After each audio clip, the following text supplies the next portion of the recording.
Welcome back, guys. Today we have Sandra from Mental Training Croatia here. She's a psychologist, she's a mental trainer, and she's leading people to high performance. Please welcome with me, Sandra. Sandra, how are you? Hi, I'm great. Thank you for having me. Great.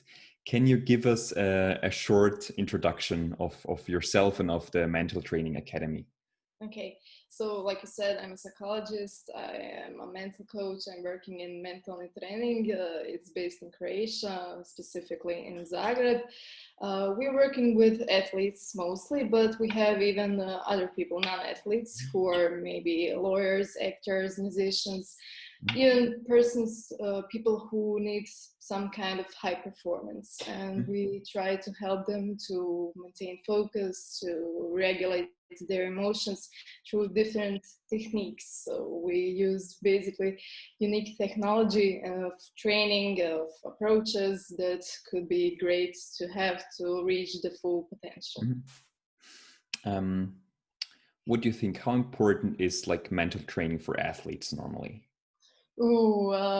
It's really, really important for every person. And then there are athletes who have to do high performance in a short of time, and they have let's say, like when we have a person who is maybe in a career in the business, they have some time, they have more time to develop their career. But when you have athletes, they have some less years. They have to perform in this time, and they have to maintain focus through competitions, which are very stressful situations, even when they're pretty young, and even young adults through the school, through everything what they have to do through adolescence. So it's really, really important for them to maintain some of their mental abilities on a high level.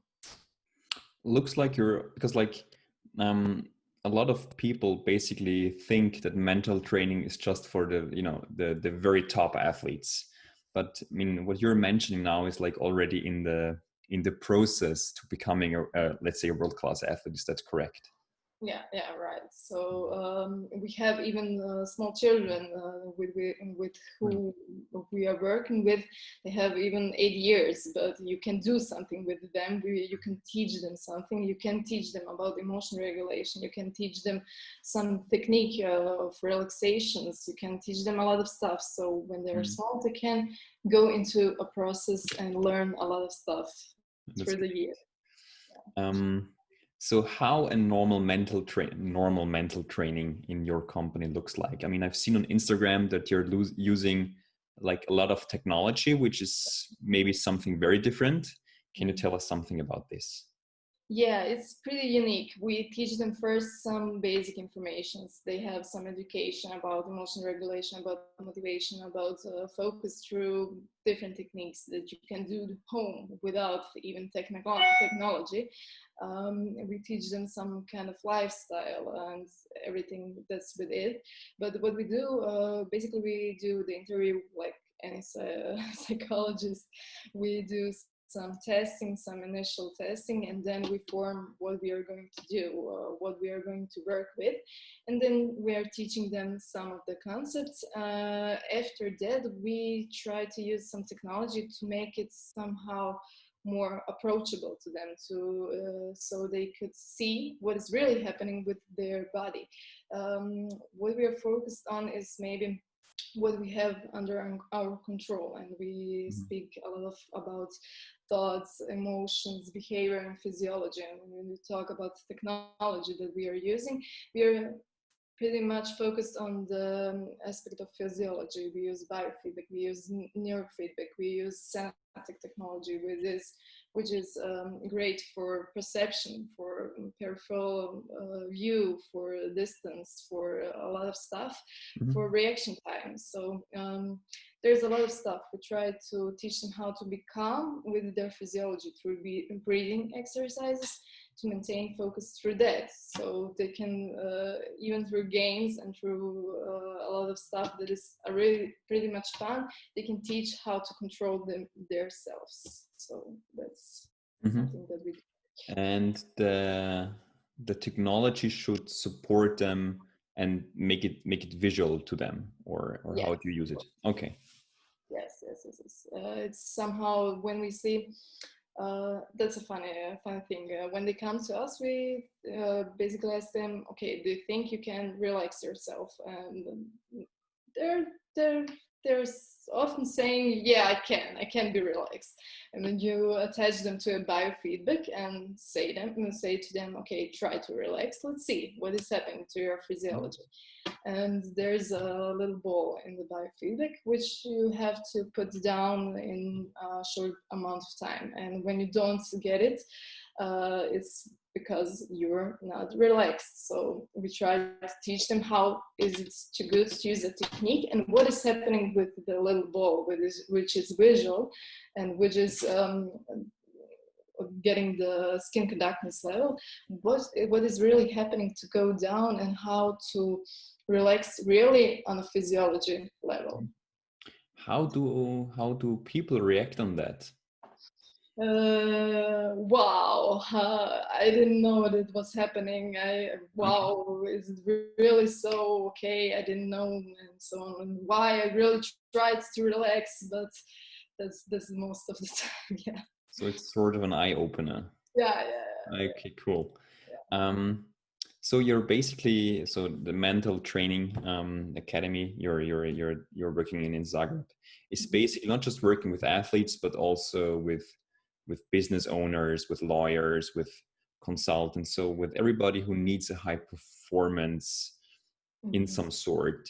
Which concepts from psychology do you think athletes can bring, can adapt for their later future, for their career maybe? Even pretty much everything. Goal setting, you have it in sports, you have it in business. Emotion regulation, you have it in both. We say that mental training is for everyone because you can approach it in different ways, but it's basically the same thing. You have to regulate your emotions in the same way but in a different situations. So whatever we are teaching them, they can then bring it back to after their sports career maybe. So it's a lot of stuff, a lot of the concepts that we are doing. Right. Hello, everyone. My name is Johannes Poschanek. I'm the president of the International Social Skills Academy. With the High Performance Mindset Power Program, we designed something specially for fencers.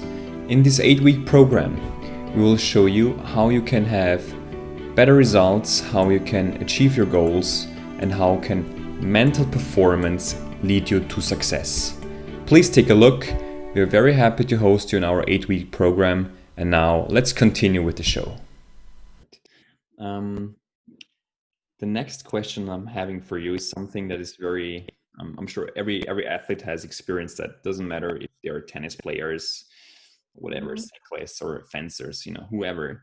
And I know that you've been working with a lot of different sports, so I know I can mention that. And every athlete has experienced already the fear of losing, right? It's super common. If somebody has that, what you can recommend the person in that situation, and maybe on what the person can work on later? What we are basically working on is something called routines. We try to control what we can control, and we do a lot of preparation before the real competition. So they have to control something called focus is at. So they have maybe focus points. What really are they focused on maybe on the technique, but it has to be focused on the process, not on the results and what is going to happen. Even what we are talking to them is to be focused on what they can control now, not what they made and what mistake they made or what is going to happen, because you can't control it. You can control what is now, and it's basic from mindfulness. So What we do too is breathing techniques, because you can then activate the parasympathetic activity, and you can slow down if you have some anxiety. There is the abdominal breathing, which is really, really great, but you have to train it and not expect it to work it just that day. You have to train it every day.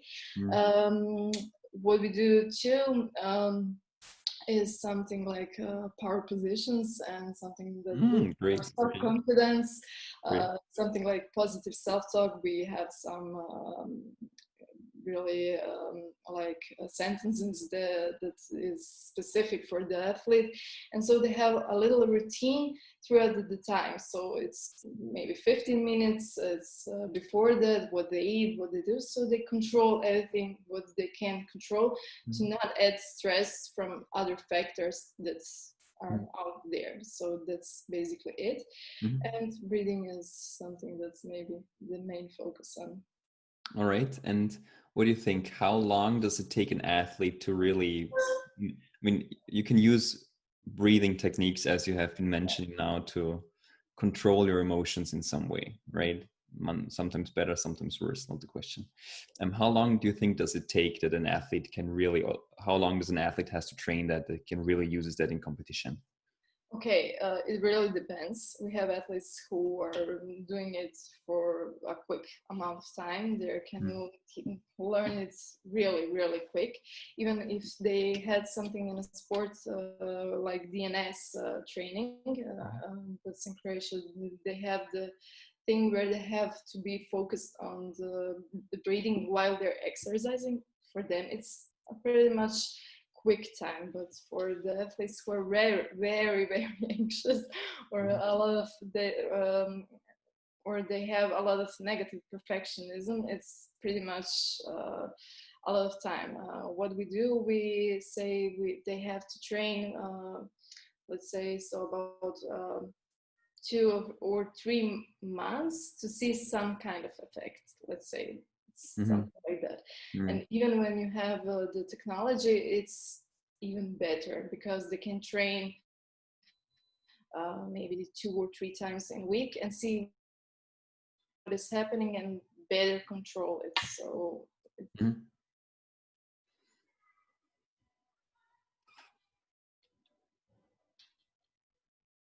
All right. And how often do you think you should train your mental training? How often you should do that as an athlete per week? we do it every day. Okay. We do it every day. So they have to do the things that they have to do at home. It's mental simulation, it's body scan, it's breathing, it's focus on the training, focus points on the training, so they have it through the day.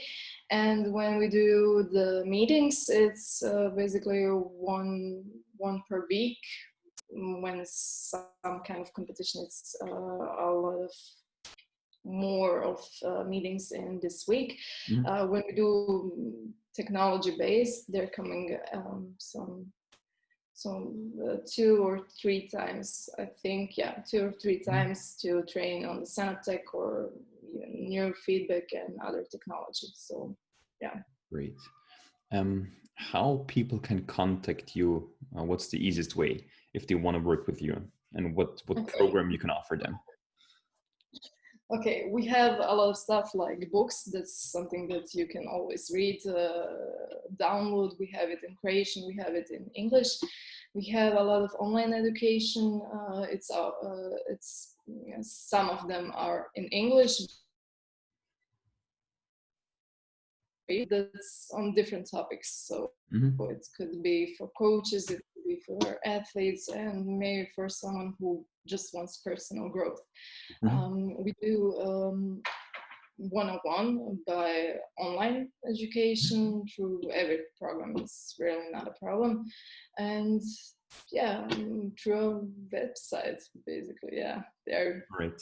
So we can always use the website. You can contact us through email. So All right. So people can, you will find all the information also in the show notes, guys.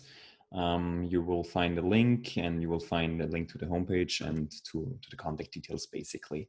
So also people who are basically not athletes can contact you, for example, if they want to work with you on personal growth, on high performance, like lawyers, whoever, right? Managers, yeah. Doctors, whoever. Doctors, yeah, we have doctors. Great, great. Well, Sandra, then thank you very much for the interview. It was very interesting to hear from a sport psychologist the concepts that you're basically bringing in, and especially technology. It's the first time I hear that on the channel. Okay. People use that. Was very interesting for me to hear, and I'm sure for our visitors as well. So, guys, you will find the contact details of Sandra and of the Mental Training Croatia Academy in the show notes, and see you in the next